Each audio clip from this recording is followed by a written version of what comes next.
ETF index mutual funds నేర్చుకుని stock మార్కెట్లో రాణించాలనుకుంటున్నారా? వెంటనే ఈ నెంబర్కి కాల్ చేయండి. నమస్తే, welcome back to Suman TV. Kukatpally Sahasra murder mystery మరి 5 రోజులు అవుతున్నా కూడా ఇప్పటి వరకు ఏమీ తెలియలేదు. కాకపోతే ఇది ఒక మలుపు తిరిగిందని చెప్పేసి మనం అయితే కొన్ని వార్తలు అయితే వింటున్నాము. మరి దీనిపై మరింత సమాచారం అందించడానికి మనతో పాటు ఉన్నారు సీనియర్ ఐపీఎస్ ఆఫీసర్ రెడ్డన్న గారు. సార్ నమస్తే. సార్ నమస్తే, చెప్పండి సార్. ఈ కుకట్పల్లి సహస్ర ఇన్సిడెంట్ గురించి మనం ఆల్రెడీ మాట్లాడుకున్నాము.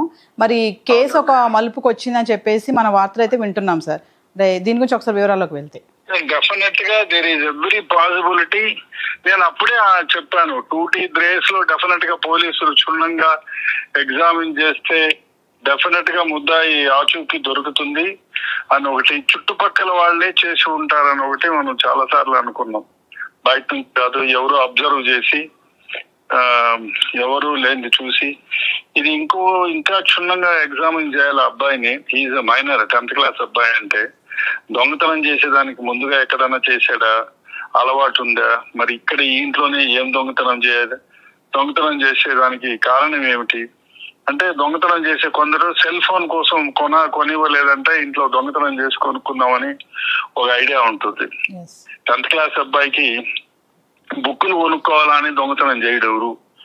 సో ఇట్లాంటి ఏమన్నా ఉన్నాయా, లేదు ఆన్లైన్ గేమింగ్ ఏమైనా ఆడుతున్నాడా, ఇవన్నీ ఆ పిల్లాన్ని తరువుగా ఎగ్జామిన్ చేసి why he has gone there. నిజంగానే దొంగతనం కోసం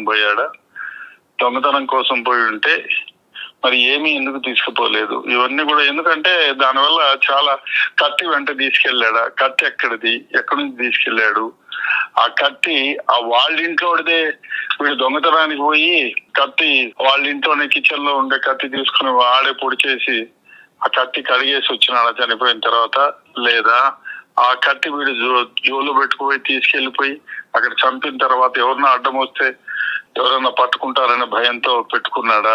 ఇవన్నీ క్షుణ్ణంగా ఎగ్జామిన్ చేస్తే డెఫినెట్ గా వస్తుంది. ఆ అబ్బాయి ఇంత ముందు ఏమైనా దొంగతనం చేశాడు, ఇదే ఎందుకు దొంగతనం చేశాడు, ఎన్ని రోజులుగా అబ్జర్వ్ చేశాడు, వారి ఇల్లు ఎక్కడ, అవన్నీ ఎగ్జామిన్ చేస్తే డెఫినెట్ గా there is lot of evidence కూడా ఉంటుంది. ఈ అబ్బాయి దొంగతనం సార్, పోలీసులు ఇప్పుడు అబ్బాయిని అదుపులోకి తీసుకున్నారా సార్? అంటున్నారు కదా, పోలీసులు have taken him into custody అని.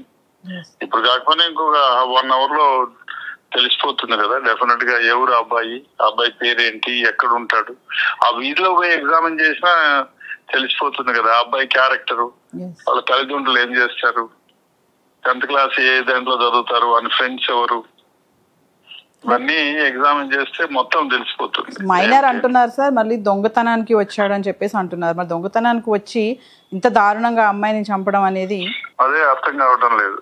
మరి దొంగతనానికి వచ్చాడా అని మొదట అన్నాను కదా, దొంగతనానికి వచ్చాడా, లేదు ఈ టీవీల చేత ప్రభావితమై అమ్మాయి ఉంది, ఒంటరిగా ఉంది అనే ఉద్దేశంతో కూడా వచ్చాడా, లేదు నిజంగానే వాడు ఏదైనా ఆన్లైన్ గేమింగ్, పిల్లలంతా 8th class 9th class పిల్లలంతా కూడా ఇప్పుడు ఆన్లైన్ గేమింగ్ ఆడుతున్నారు, డబ్బులు పోగొట్టుకుంటారు, వీడి దగ్గర వాడి దగ్గర అప్పు తీసుకుంటారు, దానికన్నా వచ్చేసాడా అనేది ఎగ్జామిన్ చేయాలి. ఎగ్జామిన్ చేసి అబ్బాయిని ఇంటరాగేట్ చేసి ఎవిడెన్స్ అంతా కలెక్ట్ చేసి ఎన్ని గంటలకు ఎక్కడ ఉన్నాడు, ఎన్ని గంటలకు పోయినాడు, అవన్నీ ఎగ్జామిన్ చేసి వాళ్ళ ఇంట్లో ఎవరు లేరా, ఈ అబ్బాయి పొడిచిన తర్వాత ఎక్కడ పోయినాడు, కత్తి ఎక్కడ పెట్టినాడు, కత్తికి అడిగాడా, వీని బట్టల మీద కూడా డెఫినెట్ గా బ్లడ్ స్టెయిన్స్ ఉంటాయి, ఆ బ్లడ్ స్టెయిన్స్ కడిగేశాడా, తుడిచేశాడా, ఎక్కడ పోయినాడు. ఇప్పుడు అక్కడ నుంచి పోయి ఎక్కడో పోయి లాడ్జ్ తీసుకొని బట్టలు ఉతుక్కొని ఇంటికి పోయే పరిస్థితి కాదు. వాడు చిన్న దొంగతనం కోసమే వచ్చాడంటే డెఫినెట్ గా పేద కుటుంబం అయి ఉంటుంది, మధ్య తరగతి కంటే బిలో మధ్య తరగతి కుటుంబం ఉంటుంది వాళ్ళు. కాబట్టి వాళ్ళ ఇంట్లో ఎవరు లేరా ఆ సమయంలో, తల్లిదండ్రులు ఎవరు లేకుండా వాళ్ళు కూడా పని మీదకి వెళ్లే వాళ్ళు అయితే వీడు మర్డర్ చేసేసి వచ్చి ఆ గుడ్డల పైన ఉండే రక్తం ఊరికి అట్లా సబ్బేసి చేసి ఉంటాడు.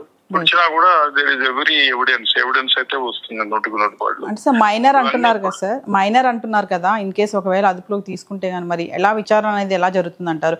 అబ్బాయిని కానీ అడగడం, మైనర్ అయినా 16, ఇప్పుడు 10th class అంటే 16 16 years ఉంటాయి, 15-16 years. ఎగ్జామిన్ చేస్తారు, మాట్లాడతారు, చెప్తారు, అబ్బాయి చెప్పు బాబు అంటే చెప్పేస్తారు. పెద్ద ఇబ్బంది పడాల్సిన అవసరం లేదు, మొత్తం తెలిసిపోతుంది. అంటే సార్ ఇప్పుడు ఇది మిస్టరీ ముగిసింది అనుకోవచ్చు అంటారా? ఏమో మరి ఈ వార్తలే నిజమైతే డెఫినెట్ గా అయిపోయినట్టే కదా, కేసు డిటెక్ట్ అయినట్టే. వాడి బ్లడ్ స్టెయిన్స్ బట్టలు వస్తాయి, వాడు చంపిన కత్తి దొరుకుతుంది. ఆ అబ్బాయి వచ్చిపోయిన దానికి ఆ వీధిలో సీసీ ఫుటేజ్లు ఉంటాయి.